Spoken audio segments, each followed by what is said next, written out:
Good afternoon, and welcome to Design Master Training. My name is David Robison. Today we are going to be looking at meters in one-line diagrams. If you're attending the training live, you can ask questions in the chat box. If you're watching a recording of the training, you can call or email with your questions. Our phone number is 866-516-9497, and our email address is support@designmaster.biz. Let's get started taking a look at meters in one-line diagrams. So our one-line diagrams have the ability to include meters in the graphics. It is purely a drafting feature of the one-line diagrams. It's not anything that's otherwise in the model. If you're working with our Revit software, you don't define the meters in Revit at all. If you're working with our AutoCAD software, you're not defining the meters as part of the model, assigning them to specific panels. It's just you're drafting them on the one-line diagram to indicate where they're going to go. So it's just purely drafting in terms of how our software is dealing with it. Obviously, it has purpose and intention for your electrical design, but our software is just helping you get it drafted on the one-line diagram where it belongs. So there are two main commands related to meters. There's the insert command and there's the remove command. For our Revit software, it's here in the meters section. In our AutoCAD-based software, in one-line diagrams, the same commands. We've got a lot more buttons, so they're not as clearly labeled there, but there's the insert and the remove meter command. So we will run the insert meter command. And the first thing that's asked you is what block you want to use. Software comes with some meters defined ahead of time, so you can use our out-of-the-box meters. You can also define custom meter blocks, and we'll take a look at that at the end if you want to customize what these look like. So out of the box, we have this basic new meter, and we've got it with a couple different lengths of the line if you want to have it offset a little bit farther from where it's being shown. So we've got the kind of a regular offset and the medium and the long. We also have the same thing as an existing block where everything's going to be one color just because of how AutoCAD handles layers and blocks and everything. If you want it as a single color, you need to use the existing block. We'll take a look at the difference there when we look at layer systems. Then we also have the utility meter, which looks like that. It's a meter just directly in the line. And what we call a CT meter, same sort of thing, but with some boxes around the meter block. So those are the default meter blocks that are included with the software. Again, you can add to that if you want to. I'm going to select this general new meter, click OK. Then you're prompted for the feeder or the bus to insert the meter on. And these can go on the feeders between panels and transformers, or they can go on the buses of the panels themselves. We'll start by zooming in on this switchboard. If I select this bus, it will put the meter there on the bus bar for us. And it's going to put it on this vertical section of the bus. And when we click on the feeder, the panel, we'll get a couple grips. We can use this one to move the meter up and down along that bus. You have this grip to flip it to the other side if you want to have it over there. So that's how you go about positioning that block on the bus. You can also insert it on the feeder. So if we run the command again, I'm going to pull up these commands because they're not as buried. So looking at the Revit-based commands, we'll run the insert. I'm going to choose the utility meter just to show a different style of block. Click OK, and I'm going to put it on this feeder here. So it is inserted on the feeder, and now we have this block that we can locate as the meter wherever we want. And as you can see, we can have multiple meters on the bus and on the feeder. There's no checking or anything of that nature. Again, this is mostly just drafting so that the blocks come in with nice layers on the buses, on the feeders, looking good, and then you're documenting what you're trying to do with your meters there. I have this panel set up not as a horizontal bus, but as a vertical bus, and so you can also put a meter on this one. So same sort of thing. Again, you can adjust the location of it using the grips. If you need to change the graphic, the way you do that is you just insert the meter again with the proper graphic.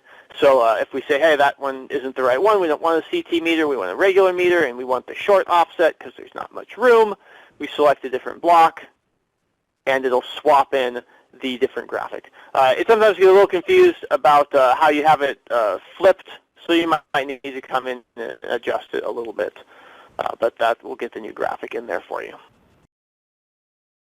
For all of these, we can control the layer system of the meter separate from the panel or the feeder that it is connected to.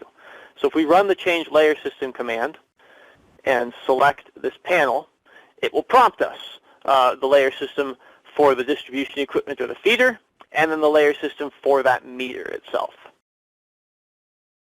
I'm going to change the meter to be an existing layer, and it'll swap it over to our existing layering.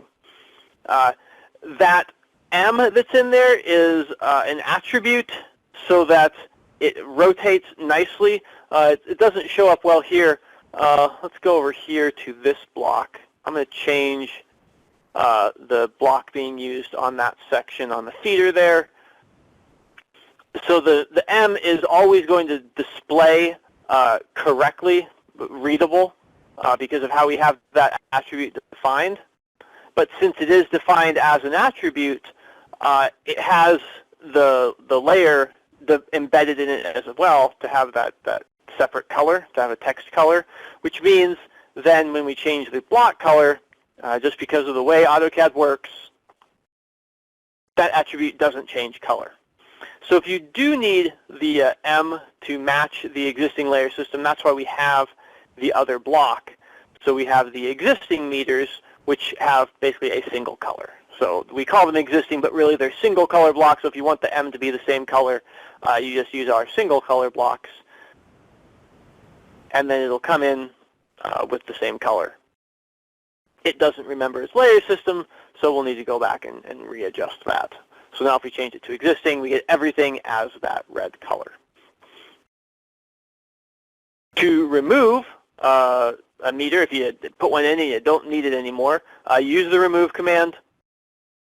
Select the feeder or the panel, and it will pull the meter out and not display it anymore. So pretty straightforward to get rid of them, and pretty straightforward to get them in there as well. So we have the graphics that are included by default. You can also create custom graphics.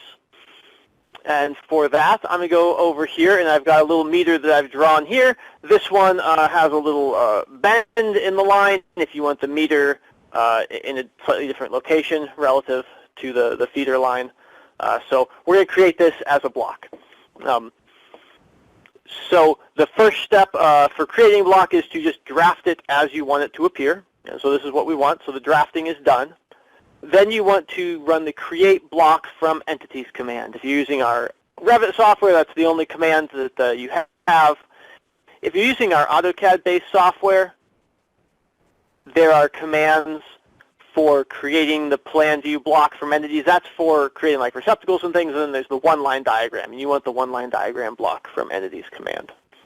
We'll run that command, and now it's going to ask us a bunch of questions. So we are going to call this meter for training. We'll leave the customization folder where it is. We'll move, actually we're not going to move the entities to layer 0 because I want this M to stay on its separate layer so it's nice and cyan there. If you understand how that all works, you can have it as it is. If you're not sure how layers work, you should typically leave that checked.